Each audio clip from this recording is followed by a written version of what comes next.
നിങ്ങൾക്കോ അല്ലെങ്കിൽ നിങ്ങളുടെ കുട്ടികൾക്കോ കഴുത്തിന്റെ പുറകിലോ അല്ലെങ്കിൽ കക്ഷത്തിലോ അല്ലെങ്കിൽ ഗ്രോയിൻ റീജിയനിലൊക്കെ തൊലിയുടെ കട്ടി കൂടുന്ന അവസ്ഥയും അതുപോലെ തന്നെ കറുപ്പ് നിറം ഉണ്ടാവുകയും ചെയ്യുന്നുണ്ടോ? ഇതിന്റെ പേരാണ് അക്കാന്തോസിസ് നൈഗ്രിക്കൻസ്. ശരിക്കും ഇതൊരു സ്കിൻ പ്രോബ്ലം മാത്രമല്ല, ഇതിന്റെ പ്രധാനപ്പെട്ട കാരണം കിടക്കുന്നത് നമ്മുടെ ശരീരത്തിന്റെ അകത്താണ്.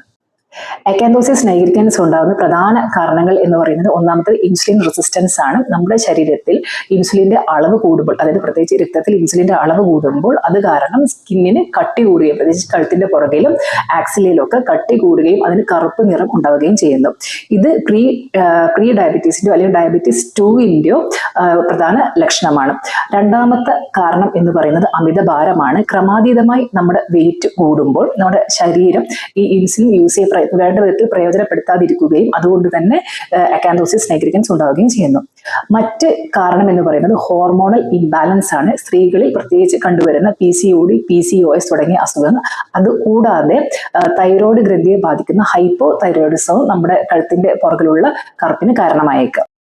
ഇതൊക്കെ കൂടാതെ മറ്റൊരു കാരണം എന്ന് പറയുന്നത് ചില മെഡിസിൻസിന്റെ സൈഡ് എഫക്റ്റ് ആണ്. ചിലപ്പോൾ ഇത് സ്റ്റിറോയിഡ് ആവാം അല്ലെങ്കിൽ കോൺട്രാസെപ്റ്റീവ് പിൽസ് ആവാം. അതുകൂടാതെ ഹോർമോണൽ തെറാപ്പി ചെയ്താലും ഈ ഒരു അക്കാന്തോസിസ് നൈഗ്രിക്കൻസിന്റെ പ്രോബ്ലം കണ്ടുവരാറുണ്ട്. അക്കാന്തോസിസ് നൈഗ്രിക്കൻസിന്റെ പ്രധാന കാരണം നമ്മുടെ ശരീരത്തിന്റെ ഉള്ളിലായതുകൊണ്ട് തന്നെ, അതായത് ഒരു വെറും സ്കിൻ ഡിസീസസ് അല്ലാതെ കൊണ്ട് ഇത് സോപ്പ് ഉപയോഗിച്ചോ അല്ലെങ്കിൽ വീട്ടിലുണ്ടാകുന്ന ഏതെങ്കിലും നാച്ചുറൽ ഹോം റെമഡി ഉപയോഗിച്ചോ അല്ലെങ്കിൽ ക്രീം ഉപയോഗിച്ചോ ഒക്കെ മാറ്റാൻ പറ്റുന്നതല്ല. മറിച്ച് നമ്മൾ ഉള്ളിൽ നമ്മുടെ എന്താണോ അതിന്റെ കോസ് അത് കണ്ടെത്തി ചികിത്സിച്ചാൽ മാത്രമേ ഇതിനൊരു കംപ്ലീറ്റ് ആയിട്ട് എപ്പോഴും അതിന് ക്യൂർ ഉണ്ടാവത്തുള്ളൂ. അപ്പം ആദ്യമായിട്ട് പറയേണ്ടതെന്ന് വെച്ചാൽ അമിതമായ ശരീരഭാരമാണ് ഇതിന്റെ പ്രധാന കാരണം. അതുകൊണ്ട് തന്നെ ശരീരഭാരം നിയന്ത്രിച്ചാൽ ഇൻസുലിന്റെ ലെവൽ ഒരു പരിധിവരെ ശരിക്കും നല്ലൊരു രീതിയിൽ കൊണ്ടുപോവുകയും അതുകൊണ്ട് തന്നെ കറുപ്പ് നിറം ഒഴിവാക്കുകയും ചെയ്യാം. രണ്ടാമതായി ചെയ്യേണ്ടത് ഭക്ഷണക്രമത്തിൽ മാറ്റം വരുത്തുകയാണ്.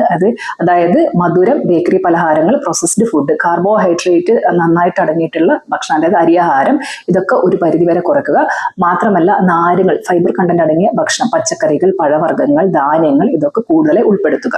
മാത്രമല്ല വ്യായാമം ചെയ്യേണ്ടത് നിർബന്ധമാണ്. അറ്റ്ലീസ്റ്റ് ഡെയിലി 30 മിനിറ്റെങ്കിലും നിങ്ങൾ വ്യായാമം ചെയ്യേണ്ടതുണ്ട്.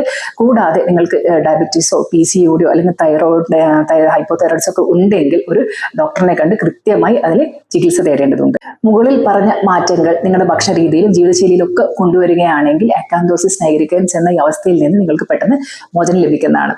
ഇതുപോലെയുള്ള മെഡിക്കൽ ഇൻഫർമേഷൻസുമായി അടുത്ത വീഡിയോയിൽ കാണാം. Thank you.